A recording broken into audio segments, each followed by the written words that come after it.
Kale nyongera okubeera nga nkwebazaako muganda wange akyekumidde ku mukutu guno gwa www.radio webale kubanga otambulira ddala naffe kulisizaayo nate mu bulango bw'abakama baffe obwo ate nenkwebaza ggwe alanga naffe naawe nkusaba atalina bizinensi giriweereze abantu tugikuba abantu mu maaso basobole okubeera nga bagimanya okulanga tekusala olina okulanga buli kantu konna k'osobola okutunda kubanga abaguzi gye bali eyo ng'anoonya ekintu ky'olina ggwe ky'otunda naye nga ate tamanyiwa waasobola kubanga akifuna. Kale bwe tugendedde mukummulamuko mbadde nkutegeeza olunaku lwali lwa Mande tugenda okuwulira amawulire nkya ku makya nga gagamba nti eyaliko omuloodi wa Kampala Alhaji Elias Lukwago akwatiddwa abantu ab'ebyokwerinda abatannategeerekeka nawa gy'atwaliddwa. Tutuuka mu ssaawa nga 6 awo ku Twitter y'omukulu CDF Kaine Rugaba muhoozi nevaayo netegeeza nga bwe yali amaze okubeera ng'akwata yaliko Lord Mayor wa Kampala Elias Lukwago era ng'alaga nti ali mu basement agenda kubeera ajjayo ebifaananyi n'ebifaananyi agenda kubeera abireeta nti ali mu basement ali mu kutandika kuyiga Luswayiri. Waayita eddaka essaawa ng'emu era ebifaananyi ne bireetebwa nga omuloodi wa Kampala kimu bamusibye amaaso ng'ekirala bamuvuunise nga bamusibye akandooya. Era okuvaawo abantu banjawulo ne batandika okubeera nga baweereza message bannaye Free Elias Lukwago, Free Gundi ne bibeera awo. Ku lunaku kawungeezi k'olunaku olwokubiri kawungeezi ku Mande ku Lwokubiri omukulu CDF n'atwitinga n'alaganga bw'agenda okuta omukulu Elias Lukwago kubigambibwa nti mukyala we Mama Charity yali olw'okuba amwagala nnyo ate nga yali amusabye nti amukole ki amute era n'alaga nti agenda kumuta. Ku lunaku olwokusatu n'aleetebwa mu kooti naggulwako emisango gy'ogenda okubeera ng'otunnyonnyola. Tutandikira awo. Kaakati genocide bwe yamala okuba ng'eggwa mu ggwanga erya Rwanda jjukira genocide etandika 1990 si mwena. Kaakati genocide mu kumala okuba ng'eggwa twalina wano abakulu basobola okuba nti balwana mu lutalo lwano olwaleeta gavumenti eno mu buyinza. Omu ku abo kwaliko omukulu esobola okuba ngattibwa amidst the war mu lutalo olwo. Kaakati mu kubanga agibwa mu bulamu bw'ensi buno byali biteeberezebwa nti yalifuuka pulezidenti w'eggwanga erya Rwanda. Omukulu oyo mutegedde Byalimaana mukuse omukulu Abyalimaana omukulu yava wano mu ggye ly'eggwanga lyattu Uganda yali alwaniddeko pulezidenti Museveni. Abyalimaana of course yali pulezidenti ebiseera ebyo okitegeera. So kaakati omukulu oyo mu kubanga attibwa kaakati pulezidenti Museveni n'asponsalinga okusoma kw'omukulu Kagame. Pulezidenti aliko essaawa ze. Akati yamugamba nti njagala nkusindikeko ku koosi ogenda osomeko ojje ng'oli prepared wadde naye yali alwanye mu lutalo. Akati mu nsonga ezo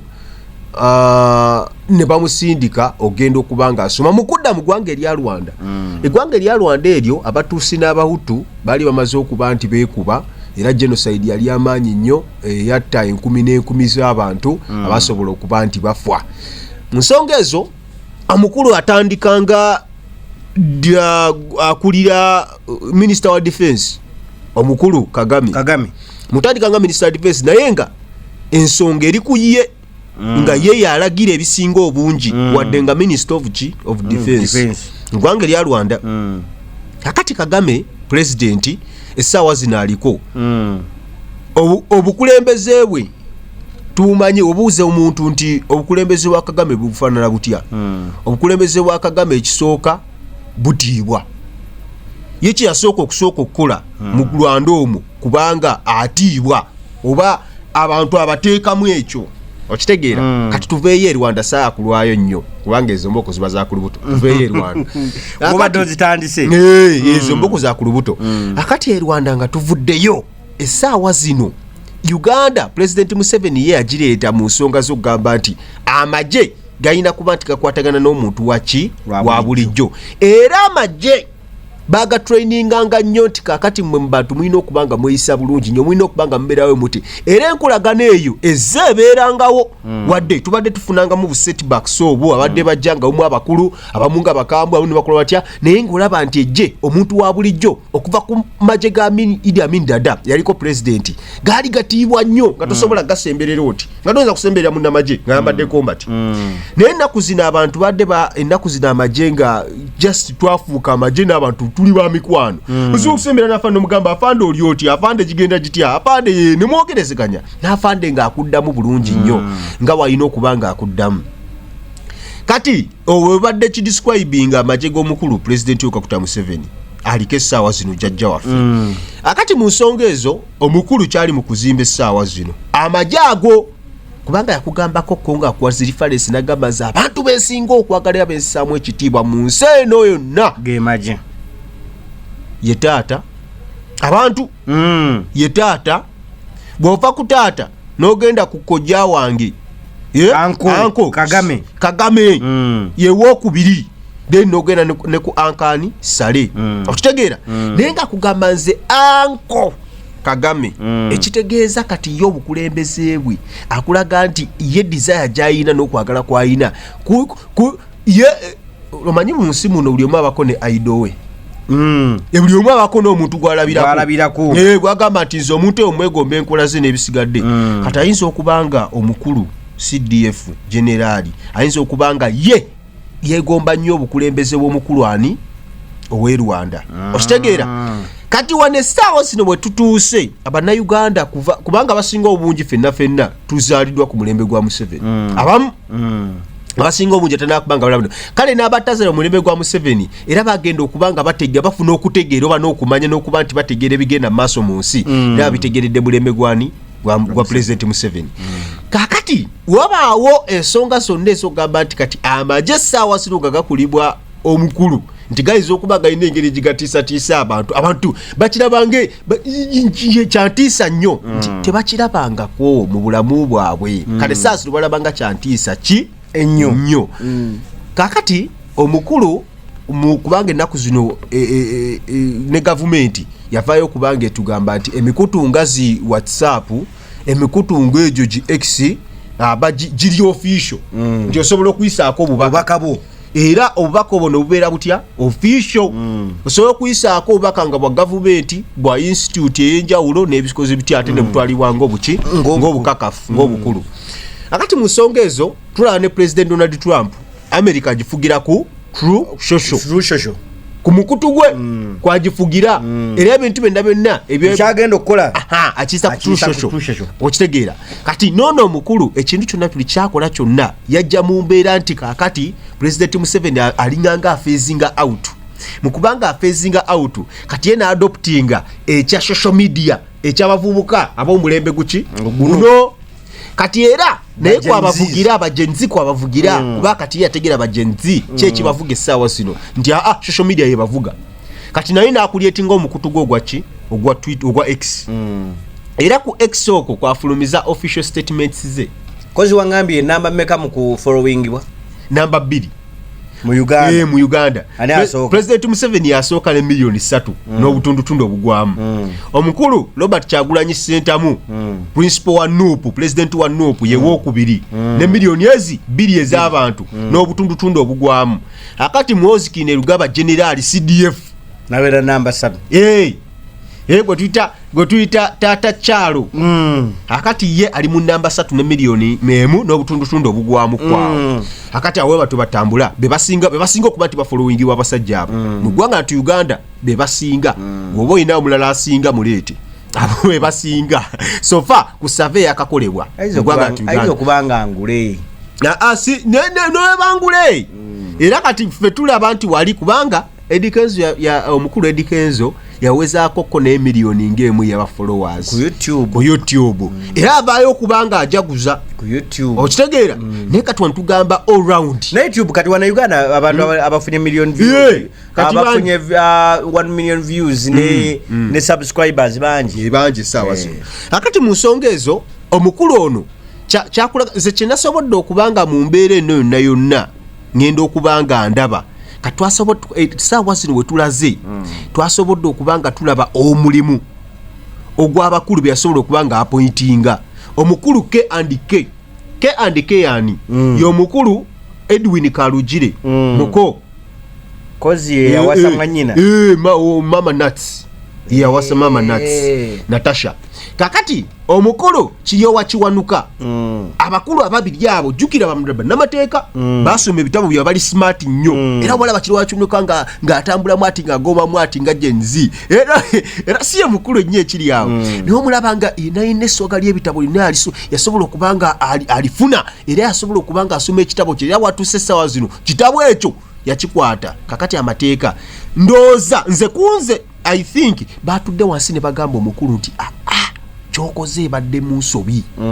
kati oba yagala omuntu ono tusobola okubanga tumuddisa abantu tomalaga musuula ngayo mwasuulani nga bwe mwasuula chairman Nyanzi nga mumaze okubanga mukola mutya mumukwata tojja kugenda ati omukwato mukasuke kumpi n'ewakaawe oba omukwato ofune w'omukasuka bajje mukimeti kati oba yagala nti kibe Uganda basobola okubanga bakitegeera bulungi nga bakirozininga out mukwate omutwale ku poliisi mumuteeke ne mu mbuga z'amateeka mubeeko omusango gw'okulotya guba muteekako kati abakulu abo tulaberera nti bano bwe bajjeemu kati kankubulye kino mulimu abantu b'otuuka abantu abakulu kati tugambe ngaani abantu ng'abakulu bw'amanyi kale nga President Museveni anga Donald Trump essaawa zino mu America tewali muntu asobola mwogerako tewali muntu asobola muwabula okitegeera era omuntu yavaayo ng'asobola okubanga amwogerako n'okumuwabula n'okumukakkanya ku gundi ku biwawaatiro by'ayina yali paapa okitegeera naye ate era Donald Trump yakulaga nti paapa naye agala muyiseemu eggaali okitegeera nti paapa yavaayo okubanga ayogera owe Vatican negamba naye ebintu bino ebyokulumba Iran ebintu bino ebyokutta ebyegirani Trump n'amugamba nti mind ki your business okitegeera ekyo kyanyiiza abakristo abawerera nejibuli kati abawera biliyoni emu omanye abakristo banyo biliyoni ng'emu mu nsi yonna n'omusobyo biliyoni emu y'abakristo n'omusobyo kati ng'ovudde ku bakristo bokka n'abantu bokka basamu papa ekitiibwa bavayo kubanga bakola batya banyiga nti ensi yonna erina okubaako n'omuntu agamba nti ono nze agenda okubanga mwogerako kati President Museveni omuntu yekka asobola okubanga ayogera n'awulira ye Muganda w'essale essale asobola okumugamba nti kino okikoze naye twaki tukikoze bwoti kale lwaki tukozeemu bwoti kakati zaaka lukwago ono tugendagenda mpolampola ku nsonga za lukwago lukwago kale abakulu KA bawabula omukulu CDF kya omuntu ono gwe mukutte mukole bwe mutinde bwe muti mutwale mateeka bwaleetebwa mu kooti misango kyeja muggulwako kakati omukulu bamala okubanga bamuwabula mugamba nti nze kyendowooza naye atugamba mama Charity yasinga ennyo okubanga akola atya ng'amugamba nti omukulu ono mbadde nkusaba tumute okitegeera bakale muteeke abantu be basobola okuba nti bakola batya basobola omuaccessinga akati yavayo natugamba mama Charity nti amwegayiridde era olwa love gyamuyinako agenda kubanga era yakkiriza kakati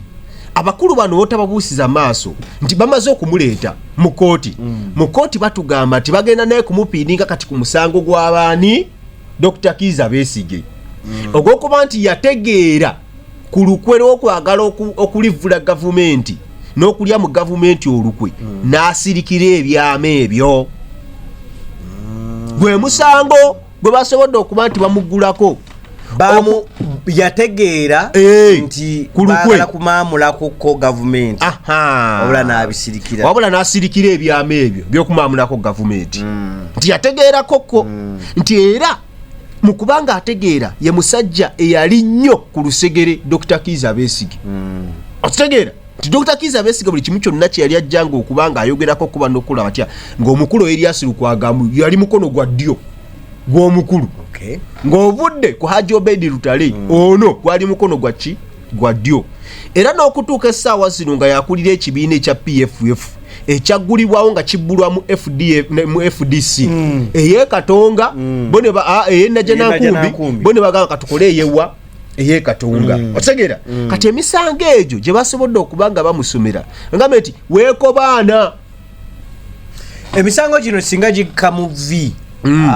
omukulu Elias Lukwago kibonerezo kye kimuweebwa kabakalabba treason buli musango gonna ogubeera mu treason okulya mu gavumenti olukwe oba okwagala okulivula gavumenti oba okugijjako oba okugisuula emisango egyo gyonna ne Dr. Kizza Besigye gye banemba najo n'omuyambi we n'oli ola kapiteeni abantu bayongeddeko be banoonyereza ku misango gino kubanga kuliko omukulu Ssemujunganda bagamba nti naye yaliko mu lukwe luno ne kubeerako omukulu Lwomushana omumanyi Lwomushana oyo naye kwali kubeerako omukyala bamuyitaani ono omukyala mwerabidde abantu balinga mukaaga waliwo n'omu ali mu ggwanga lya Amerika eyo gyawanga lyagamba nti yaleeta ensonga zino n'azikwasa omuzungu n'akola nayekengera abaali bamuwa omulimu nga baali baagala mundu era nga baali bamugambye nti twagala mundu tubaamulekokko General Kaguta Museveni n'okumutta tumukole ki tumutte ebyo biri mu mbu era bagamba mbu akakiiko akalamuzi kalina obujulizi buno okusinziira ku muzungu bwe yabawa naye kati ekibuzo kijira wano singa bwakedde ku makya ne bayita Elias Lukwago ne bamusamoninga nga kooti emwetaaga yaliganya okgenda okusinga okumukwata mu ngeri gye baamukuttemu kati kankubulye kino olunaku lwe bakwatirako omukulu Elias Lukwago and people should understand what a state is all about and what a government is all about abantu mulina okutegeera gavumenti kyeki bannaye gavumenti webanga yagala kubanga esigala mu buyinza eyinza okukola ekyetaagisa kyonna n'omuntu asembayo bwe kiba kyagamba nti kati embeera yakazigizigi n'asembayo bayinza omunyiga that is the government abasinga tebamanyi maanyi ga gavumenti gakomawa era gatandikirawa nti gavumenti yes ebeera mu state kubanga a state is a sovereign it's a sovereign thing kinene nnyo kigaze ekya state naye kati gavumenti ye brain oba yeberwaninga state nti essaawa zino gavumenti ya President Museveni yerwaninga state ya Uganda nti a nation is a nation but a government is something else nti olunaku lwe bamukwatirako olwo yali atwala mpapula kusaavinga omukulu CDF General Mozikine Lugaba ng'empapula zagenda omusavinga zaali za kumuyita mu kooti bunnambiro ku nsonga ezeekuusa kutiisatiisa omukulu Dr. Kizza Besigye kubanga ali agambye nti ajja kumutta ani yali aweereza ani yali agenda okusuwinga omu kati abakulu bano omukulu Dr. Kizza Besigye gye yayagala aweereze yayagala kusuwinga yatwala mu kooti ng'atwala mu kooti General CDF Mozikine Lugaba ku nsonga z'okumutiisatiisa nti alimuttira ku Heroes Day ku Heroes Day nti bali balina okuba nti ba-executing omusajja oyo Dr. Kizza Besigye akati Heroes Day we yatuuka ne luyitawo n'agamba nti kati ensonga z'okuntiisatiisa omusajja abadde nga ntadde ku bunkenke nti nja kubanga nzitibwa ku Heroes Day okitegedde ekintu ekyo kati omukulu ono Elias Lukwago yaliko meya w'e Kampala Ssaalungu avaayo gamba nti empapula ndi muzitwala kubanga yali alina okuba nga afuna briefing oba ne press conference y'amawulire ng'ali mu kubategeeza kati essaawa zino kyeŋŋenda okuba nga nzizaako kati tebaamulinda press briefing kubeerawo tebamulinda press briefing kubeerawo press conference eyo n'okuba nti akwata empapula ebyo n'agenda okubisavingira omuntu gwalina okubisavingira kubanga mu mateeka bagamba either bwe mutwalirako ofiisi ye oba awantu wasinga okubeera nga abeera wawangaalira ennyo oba ku bantu abayinza omutuusaako oba ne ku social media waba banemalira wonna bamuteeka ku social media oba mupapula z'amawulire n'omusaavinga kakati ebyo ng'omukulu jjukirako emabega wali nga palamenti emuyita era palamenti mu kumuyita yagamba nti look at these goons yabayita baddiikuula yabayita baddiikuula kati n'omukulu omu ow'omumagye naye n'amugamba nti ono omujjukira tujja kuba nga tumwogera kakati wakwatidde institute enamba bwetyo naye nga amu ya gavumenti legislature amu ya gavumenti ekola amateeka wagikwatidde n'agyozaamu ati n'abayita baddiikuula ate ggwe otegera Elias Lukwago nti ekintu kiriwo ekiti nti justice mu Uganda eyinza obutasavinga what we call eyinza obutabeera equal justice mu Uganda eyinza obutabeera equal and at times yes nti tutulwana nnyo tutuuse ku nsonga eyo but again tunuulyako mu ggwanga eri America bane justice works abantu we baagala nti naddala bali mu buyinza we baagala nti ekole okitegeera we bataagala nti ekole tejja kubanga ekola nti eggwanga eri America for example katugendeyo tubaye tulina World Cup eno ne World Cup eno waliwo refari akomote denge ow'eggwanga erya Somalia yagenda mu ggwanga eri America ne America jjukira eyina obukuubagano n'eggwanga erya Somalia ojjukira America nga bakitwala kantindigwa in fact mawanga mbatono ennyo agasobola okuba nti ganyiisa America emmundu mwali eggwanga erya Somalia etalina kyeriri naye lyakuba America basojja abali ku butaka ku ggwanga erya Somalia batuuka kadde ne bagamba nti bannaye mutugyeyo abakulu ffe Somalia batunyiiza emmundu abali Shabab kati akavubuka kano oba omusajja ono refari agenda mu ggwanga eri America nga agendedde ne ku diplomatic passport nga musajja wankize nnyo agenda kufuuwa mu ggwanga erya ki FIFA yamuyise mugenda kufuuwa mu World Cup ayindira mu ggwanga erya ki eri America n'eggwanga erya Canada n'eggwanga erya ki erya Mexico kati mu kutuuka yatuuka ku butaka bw'eggwanga eri America atuuka ku kisaawe bamudetaining essaawa 12 nga li mu detention bali mu kumwoca kajujuju ebibuuzo bamugamba gwe wajjewa passport eno eri diplomatic nabagamba nti abayinze FIFA yampise njijeefuwe mu kikopo kya World Cup bamugamba nti FIFA yakwadde passport e diplomatic ngaani g'omusomaali abalushababu bamanyiiko ki otegera ekintu ekyo nti ne America gye tutwala nti ggwanga ly'amaanyi nnyo era mu nsonga ly'eddembe ly'obuntu nti lyo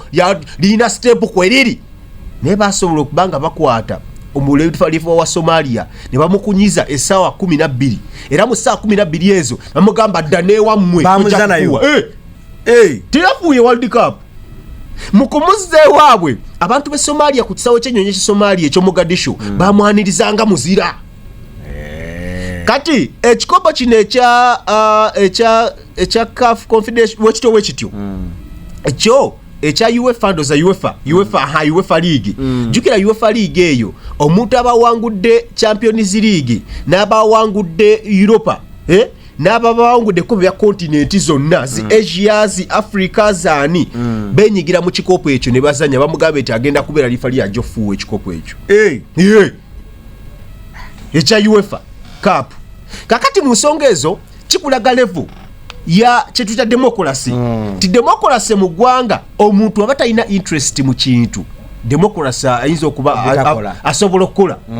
naye omuntu aba alina interest mu kintu democracy takola and mind you rule of law wekoma politics watandikira otegedde nti essaawa zino omukulu Elias Lukwago maakyazi ffenna tusaba nti basobole okubanga ateewa nga tewali kakwakulizo konna but again essaawa zino omuntu ali mitambo ffe tugamba omuntu ali mitambo nti essaawa zino General CDF Mozikine Lugaba ayinza okuba nti eggwanga alifugako 60%. Lwaki alifuga 60% omuntu ayinza okwebuuza ekibuuzo ekyo nti jajja kakati ani alonda speaker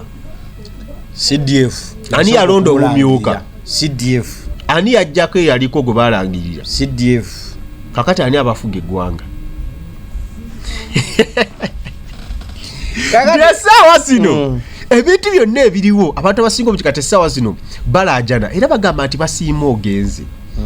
nti abantu essaawa zino balajana President Museveni vaayo oyogere naye luli badde bagamba ki President Museveni omuntu eyaŋŋambye naŋŋamba kati ffe essaala yonna gye tubaire tusabira President Museveni twagiziza ku mwana nebagamba kati mwakoze ensobi kubanga ate oli essala kale badde tuwe natera okutuuka weekoma natera okumukolako kati ate mugisiza ku mwana ow'emyaka ataano kati kyekugamba kiri wano nti abantu abasinga obungi badde bagamba nti oyo President Museveni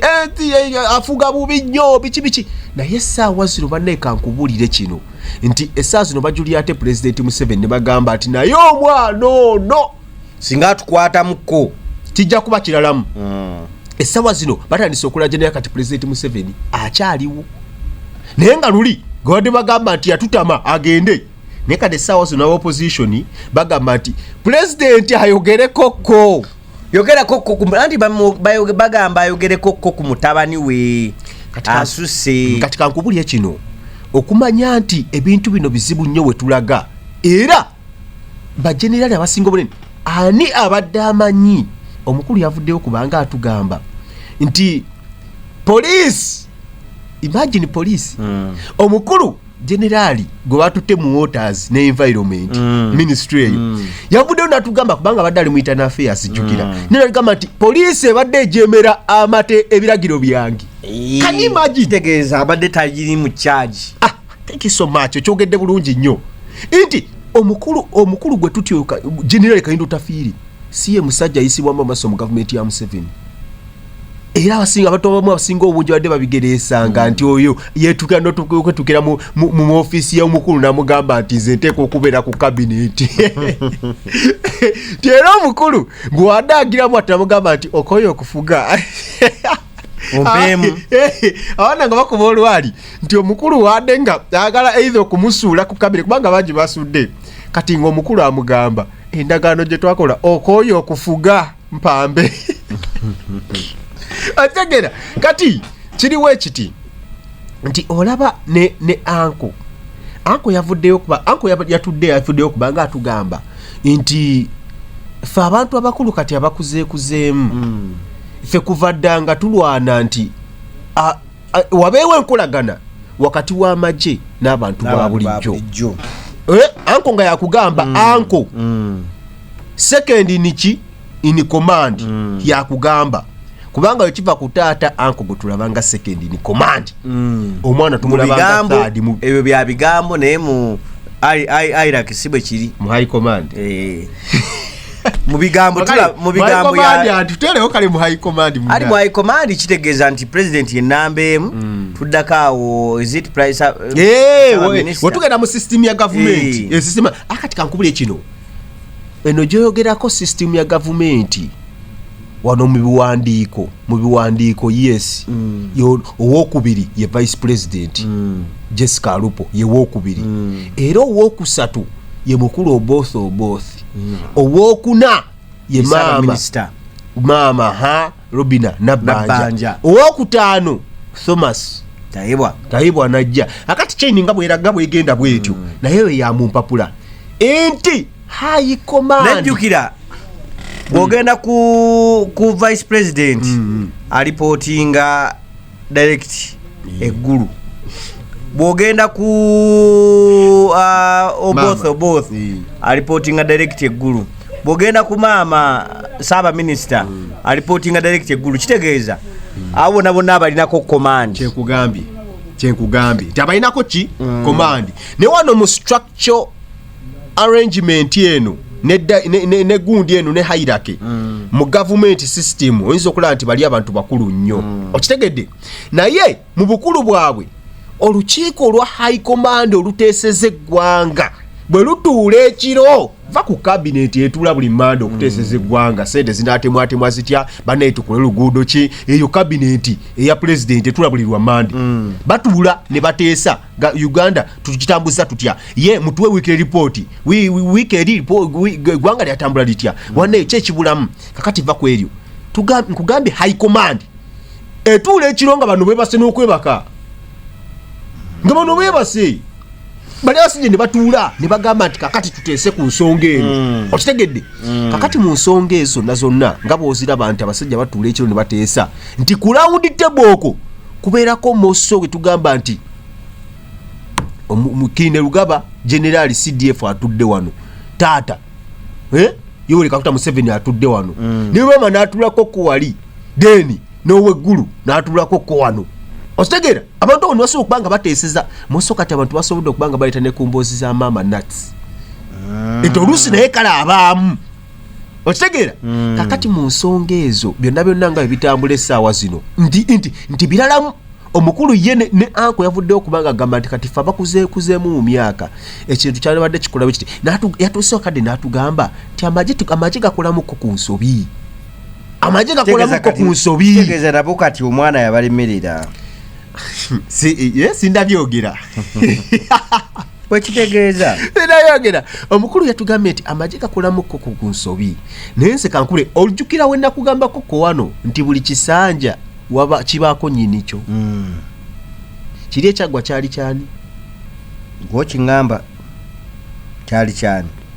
kyali ky'omukulu oli oweggulu ekyaggwa kyali kya mukulu wewa oweggulu era bonna bali balipotinga wani weggulu ekisanja kino kya muvubuka era bonna balipotinga wani essaawa zino bonna gye balipotinga kaabe ivayisi kaabe speaker kubanga speaker essaawa zino mind you directly wa jalipotinga jalipotinga gulu wa mukulu alipotinga wa muvubuka ono kakati CDF road mayor yaliko road mayor akomezebwa odi agenda komezebwa ku Mande eno encha unaku lwencha kubanga ku lunaku olw'omukaaga olunaku olwalo olwokuna bwe batugamba nti lwali lwakusatu lwali lwakuna kunaku olwokusatu is it olwokusatu yes olwokusatu waleetebwa mu kooti emakindi wali kakati omulamuzi n'agamba nti bannange banga bagamba nti bamwe beyiro naye bano abamyuka ba DPP ne bagamba nti tukatusooke twetegereze mu mpapula ze batuleetedde ez'abashurities bano abazze omweyimirira twekenenye empapula zaabwe twekenenye n'empapula z'eddwaliro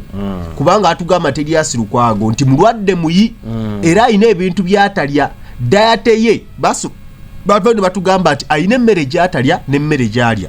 nenneebaka ye yakwegendereza tamalako ebaka buli wamu yebaka ku butanda waliwo akatanda abasawo ke baamuwa keyebakako lwaki bakamuwa ne bagenda nakeeruzira anti byo byonna era bakamuwa yagenda nabo kubanga omulamuzi yagamba nti njagala abe Makshoni Bay Ruzira kubanga lyeddwaliro ekkulu eryaki eryamakomera Makshoni Bay omuntu singa alema mu Makshoni Bay eruzira lyeddwaliro ekkulu erya prison mu ggwanga lya Uganda eryamakomera nti bamulifaninga emulago kati bamusindika Makshoni Bay abeereyo era omulamuzi n'abagamba nti bannaye abeeyo eruzira mbadde mbasaba mukwatagana ne family be bamanyi omufaliso omuntu wabwe gwe yeebakako oba ekitanda kye yeebakako be bamanyi endyaye muyinza obutagimanyi nange nsobola okikola ekyo nga bantutte ne mbaga bannange si buli wamu neebakawo ng'olyani nze ne mbaga bannange nze gye muntwala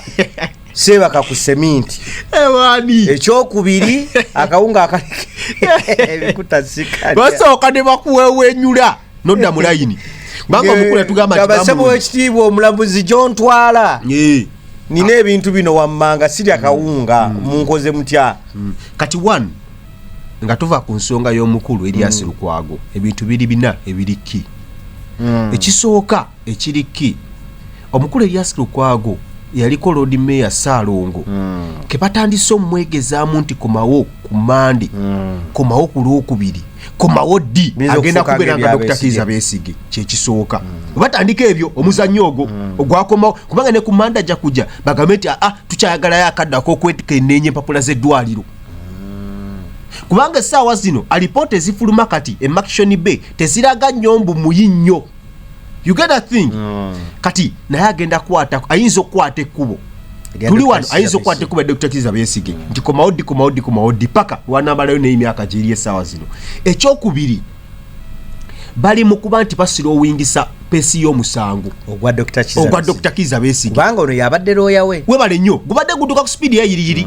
kakati tebakomye kuwa Dr. Kiza Besigye n'omusango gwa Muwanga Kivumbi omukulu Muwanga Kivumbi nago yabadde aguli muki mitambo naye ogwokulya muki ogwokuba nti illegal position of guns okwata emundu mumenya amateeka n'ebisigadde kati bali mu gusiro wingisa nago ekyo kyakubiri. Ekyokusatu ngambe biri kibiri bina ekyokusatu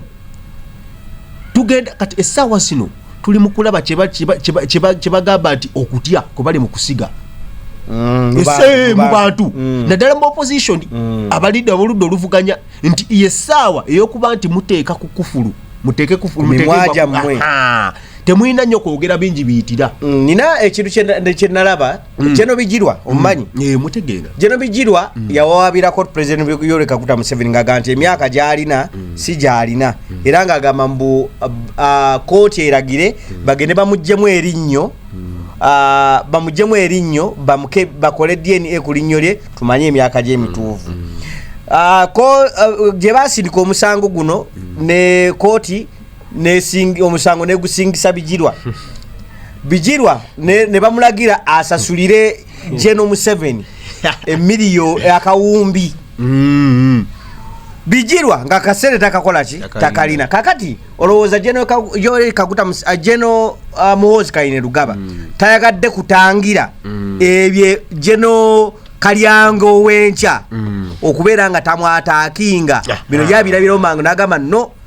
bemukoze taata mbadde ngambiraba kati mwenbanzize nina okubatangira nga bukyali nze bwe njija mu ntebe I don't need that nonsense siolooza si kyekibwe kiri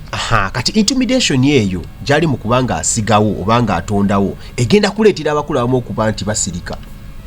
bakuyita kunyamaaza mu lulimi Oluswayiri nyamaaza asitaki useme hata kitu chochote nataka unyamaze tu sitaki hata upige kelele kakati byebyo essaawa zino ebiriwo kati ekyokuna ekiri vaite nnyo kyemulina okubanga muteekako amaaso Abannayuganda nti omukulu essaawa zino generaali yafuga eggwanga tiwakyali kubuuza kulala okitegeera ebiriki ebintu ebyo essaawa zino ebyetolya ku ki ku mukulu Elias Lukwago nti waba sobola okuvuba ali Elias Lukwago omukulu oyo bannaye Ibrahim Ssemujjunganda kyolowooza nti oli munene nnyo addamu okwogera kati omukulu Yemedad Ssegona abitegedde kubanga naye munnamateeka yavuddeyo kubanga agamba nti owaayi ebintu bino kanzikamze nagamba nti nze navuddeyo kuba era amulabe ng'olulimi alukendezzaako ng'alugosa agambe nze navuddeyo kubanga njogerako bwogezi yakwanza ku limi kati ekyokutano bana ekyembadde ndeseeyo ate ddala nakyo nga kyankizo nti bakulaga nti Dr. Kizza Besigye ekintu kye yakola kibisa kiririgu ekitakoleka mu Kereziya nti Dr. Kizza Besigye na buli muntu ayagala okubanga associatinga naye abantu abaguza amawulire go gamba nti Dr. Kizza Besigye ayagala kubanga ajja President Museveni mu bulamu bw'ensi buno amawulire ago bagatunda bulungi nnyo ewa CDF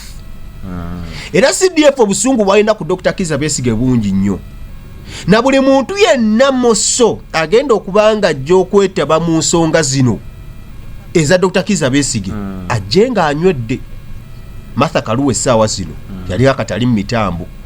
kubanga yabadde akola ennyo n'omukulu Dr. Elias manya omukulu Elias Lukwago kati Martha Kaluwe ajjukira ggwanga lya Kenya yaliko ne minisita w'ebyeki Wesigye Eddamuzi okitegeera era nga ali yeyimba emmune ku bukulembeze bw'eggwanga lya Kenya Martha Kaluwe oyo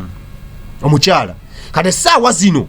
yali ku ki ku fayiro eno ya Dr. Kizza Besigye abaayi kirekawa political arena yaffe